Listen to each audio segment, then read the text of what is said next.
So my KeyLab 88 has a little funny problem with the P10 encoder. You'll see that I can't turn it down. It goes back up.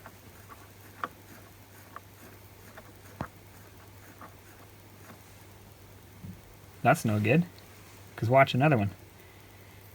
That's fine, I can go 0. I can work my way up to 127. I can work my way back down to 0. That's fine. Over here, no such thing. We're going to open it up and see what's up.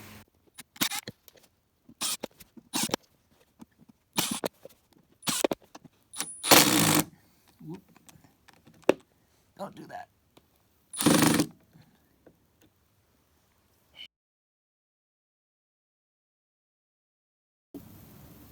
Well, I got that screw out. Don't ask me how I did it, because you don't want to know. But we got to get all these knobs off of the pots. I guess they're not actually pots. Rotary encoders, that's the word. And then over here, you got to get the 9 drawbars off. I'm guessing they just come off like so. Slippery.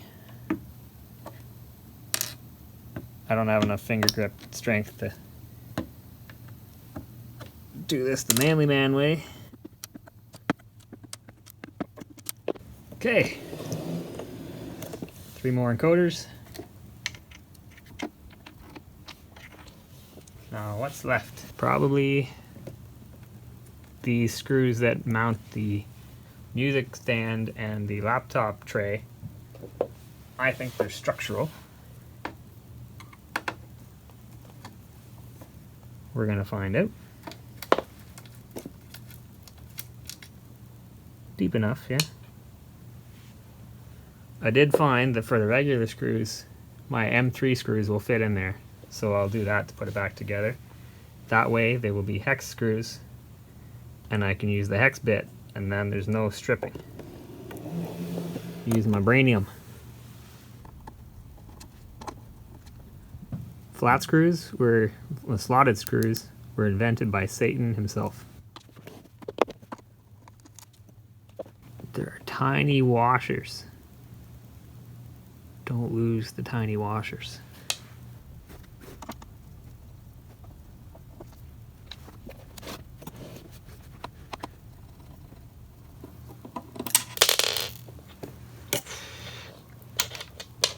I almost lost the tiny washer.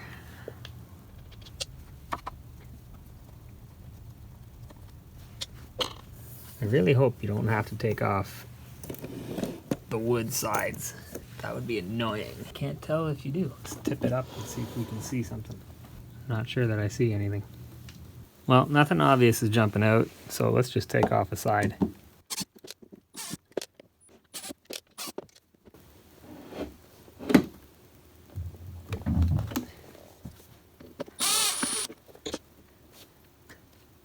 I don't want to take too many screws out. Let's get a pokey friend. Oh.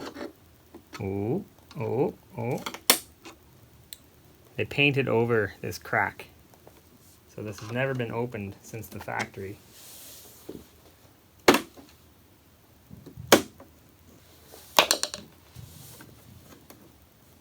Now we're getting places here. But which way? So it seems like this back panel here wants to come off first. I didn't want to take these screws out, but I might have to.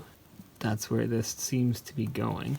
But I think I'll lay it down on its top. I'll put a blanket so I don't beat up all the buttons and stuff.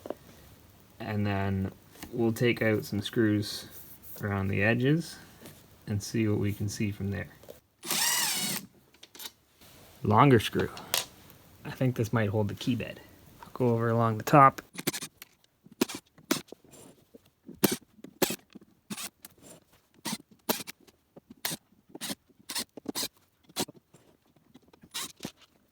All right, what have we got going on? We got some play here.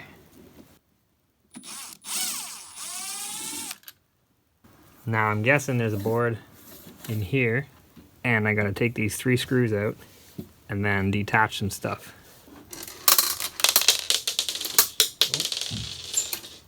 Gather your screws beforehand. Don't be like me. This whole bar is loose. Let's take these screws out.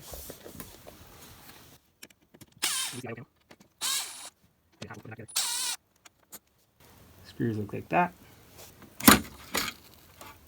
Oh boy. What an evil way of putting this together. These ribbon cables here are looped through things that are taped to the back panel. It seems that screw, and that screw, and that screw, and that screw are structural posts that hold the top on. We'll take those screws out. Work our way out from sides. Those screws are yay long. Oh, why do they have to make it like that? There, that suits better. Here we are inside the beast. So this is what I was talking about. They've clipped these ribbons on to the back panel and taped them down there. And those 2 ribbons are the, I guess, the matrix signal from the keys. These are the 4 structural posts all along there. Now our rotary encoders that we're concerned with are these 10 sets of doodads here. So we want this main board. So we have to unplug everything. This doesn't have to come out because it's just from one board to the LCD, which is part of the same board. But there's a lot of stuff here that's glued. And that's some hostile design, I'll tell you that.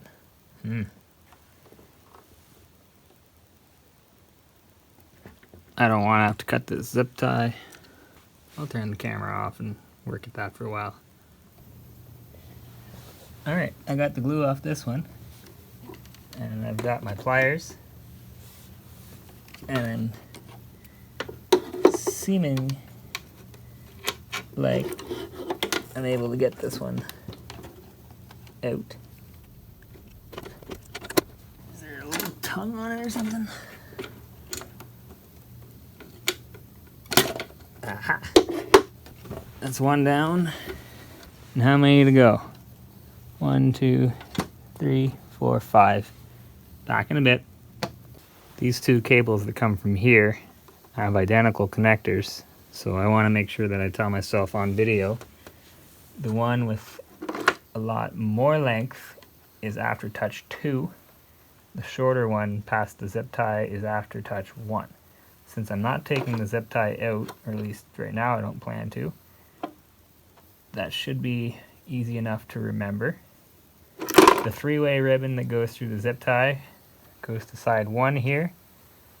The 3-way ribbon, or not, yeah, I guess it's a ribbon sorta.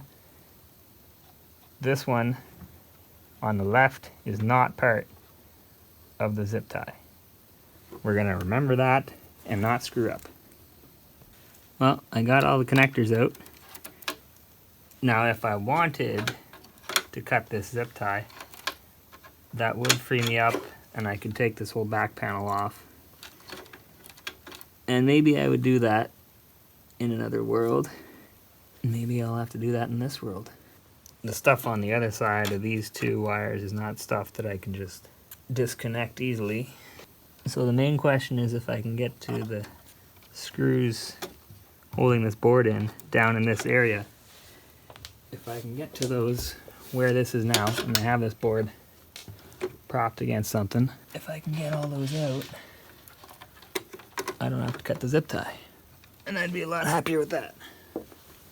I think I can pull it off, but let's try with the hardest screws first. Alright, that was by far the hardest screw to access. The others I can use a bigger screwdriver for, and they should be easy. don't dare use the impact driver here.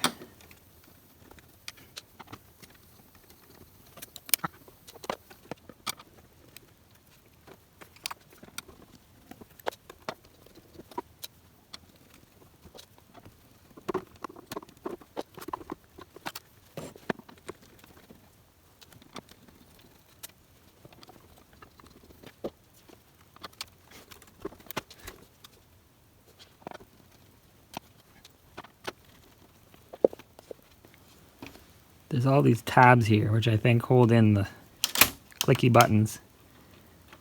But it seems, from how things are flexing so far, that I don't have to eject the clicky buttons to get this PCB out, which is nice, because that would be a nightmare.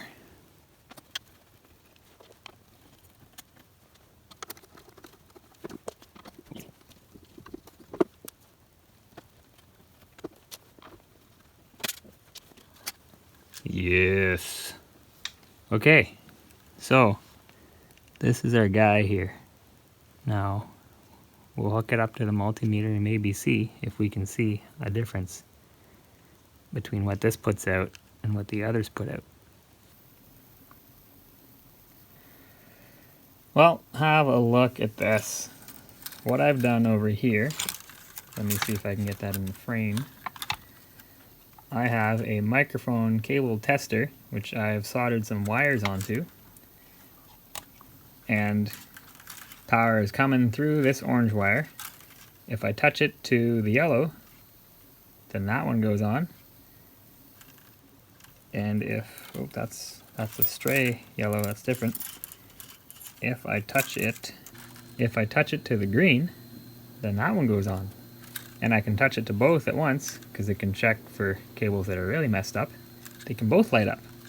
So that's better than using the continuity tester that I was using before, which only has one channel. This, I have my 2 channels that I wanted. So, I don't think there's anything wrong with this encoder. And I will show you why I think that. Now the way these encoders work, I actually looked it up, and I found that I had misunderstood.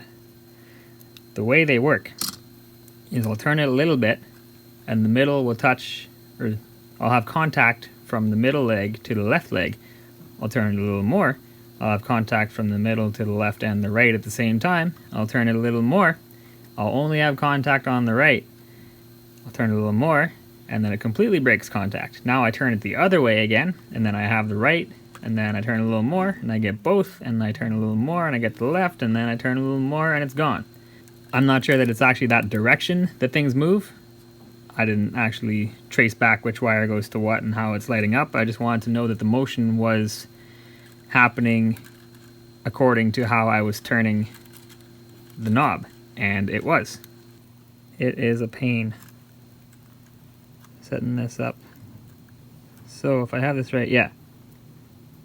As I turn counterclockwise, see pin 1 on the right, counterclockwise a little more, both, a little more, only that one goes away. I turn the other way, do do do do, do do do do, do do do do, and I can just keep going that way.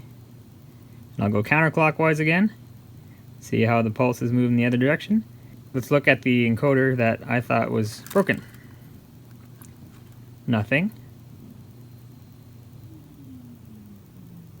Going the same way.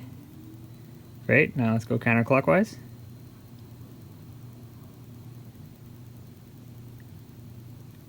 Nothing wrong with it. So, something else somewhere is funny. I don't have the skills for that. I'm just going to live with the fact that this doesn't work right. I've obviously voided any warranty that I would have had. Just by taking this apart and yanking the glue off, they'd find that right away and say, oh, not serviceable, and probably charge me for everything about it. I'd probably have to pay for shipping in the first place. I can't be bothered for that. I bought this used, so I don't get a transferable warranty, so I'd have to go back to the seller on Kijiji and then get him to go through the warranty process, and I'm not really that concerned. So we're gonna put this back together. That'll be just peachy. Party time, excellent. That goes through there. This ribbon goes underneath. This ribbon goes underneath. that ribbon. Oh boy. Well, let's, oh boy.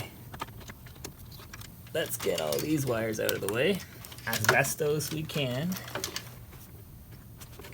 We'll get this just about squared away. Okay, that's actually helpful, because then you can just pull this back up and pull this back up. That all sits down nicely. And we put the 400 screws back in. Now I get why there's 400 screws. It's because you don't want any flex in any part of this entire board. Doesn't make it any more pleasant knowing that when you're putting it back together.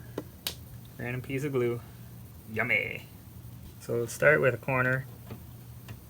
I can't see what you're seeing, so hopefully you can see. Not too tight, don't want to yank the other side up. We'll come back and tighten it. And we'll get the hard one. Yeah. I don't like Phillips screws, man. We can do so much better. Oh, we got a little bulge going on here. Let's loosen this up. That's why we're getting things dialed in. We'll work our way and fill in the cracks. I just want to go zigzag my way.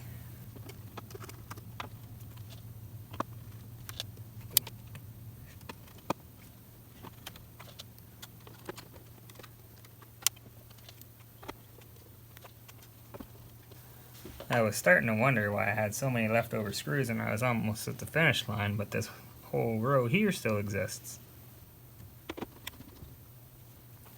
It's one thing to end up with spare parts when you're building something from scratch. It's another thing to end up with spare parts when you took something apart and had no spare parts to begin with.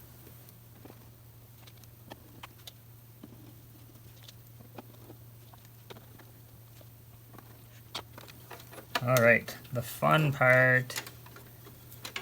This is the moment we've all been waiting for.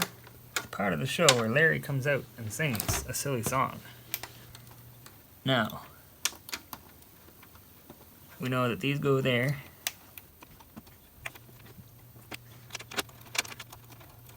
We know that this goes down there. I don't know when my phone stopped recording. I guess it got too hot at some point somehow. Probably because I'm charging it. I don't know what you've missed. But my smart decision here is that I want to attach this panel back on before I put this on. So then I can tilt it down and kind of work with it a bit better. So I need the screws that had the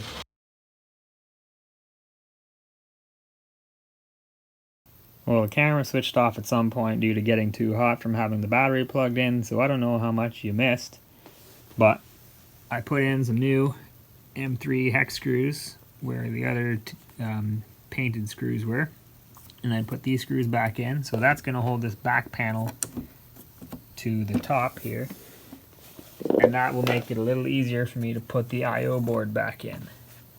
And the I/O board had 3 screws, these 3 screws. And that's a tricky maneuver because I can't really lift it up because these push down on the board. Now that looks about right. Oh man. I'm gonna have to get it finger tight, just the 2 outer ones, and then I'll lay this cover back down and finish the job. We can put this back down.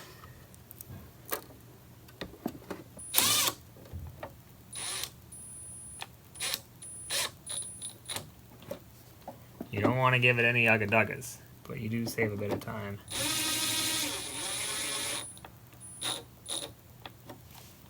Doing that.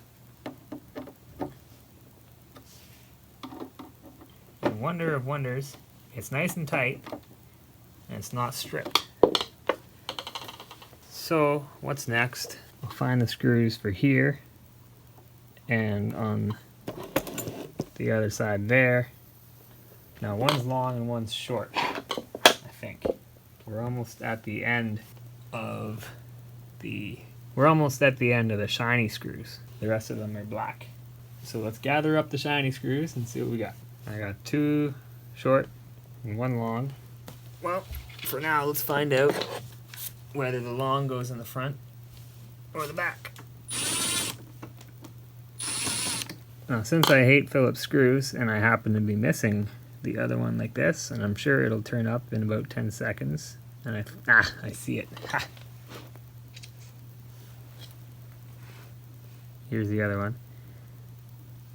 Anyways, I'll put this M3 Allen key screw in anyways.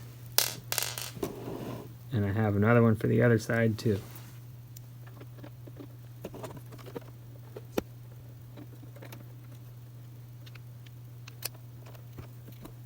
We're gonna flip this back over and put all the bottom screws on. I'm only missing one screw, but it's a pretty important screw. And it did. Haha. I have 5 screws. Now let's see.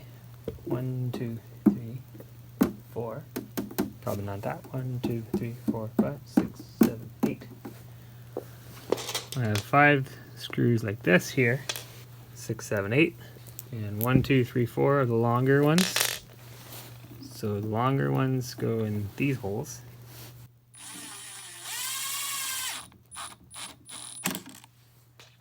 You get the idea. I don't have to show you the rest.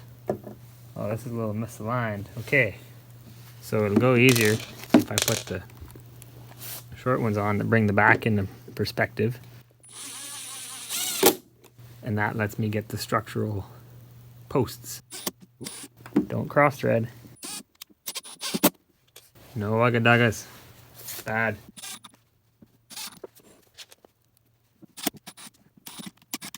You don't want to give it too much torque, because that means you're doing something wrong. We'll come back to that. Let's go over here. This one hole is a little off center. Let's get a feel for that with a manual screwdriver. I have one under here.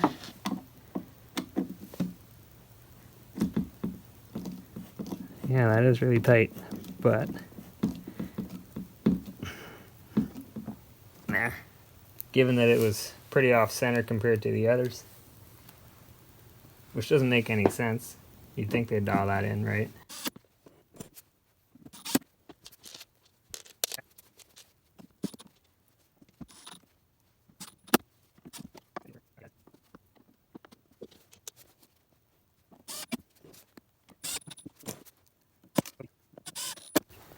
Okay, that is all the screws. Let's plug it in and see if it still works. Okay, moment of truth. It helps if you put it in the right port.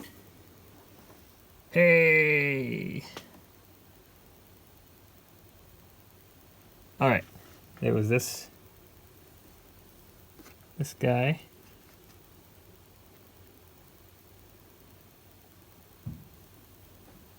What the heck? It's magically working. I can go up. I can go down.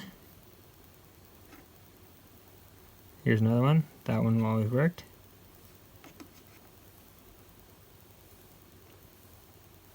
I wonder if it was somehow a software glitch that just got fixed.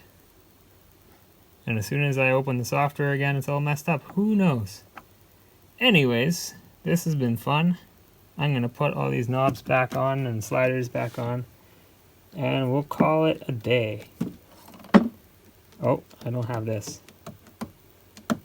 Ha! I forgot to plug that ribbon cable in, didn't I? Shoot.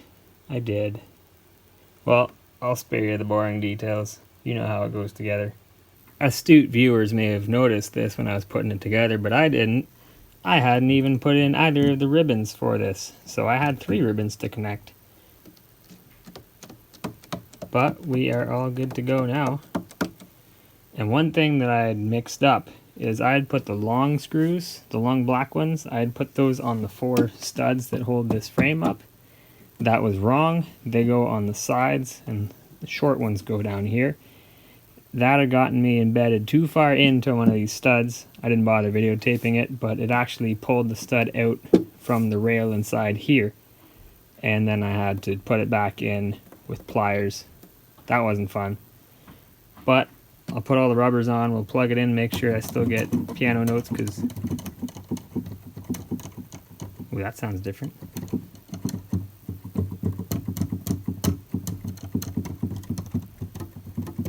I wonder if it's slapping on the ribbon cable.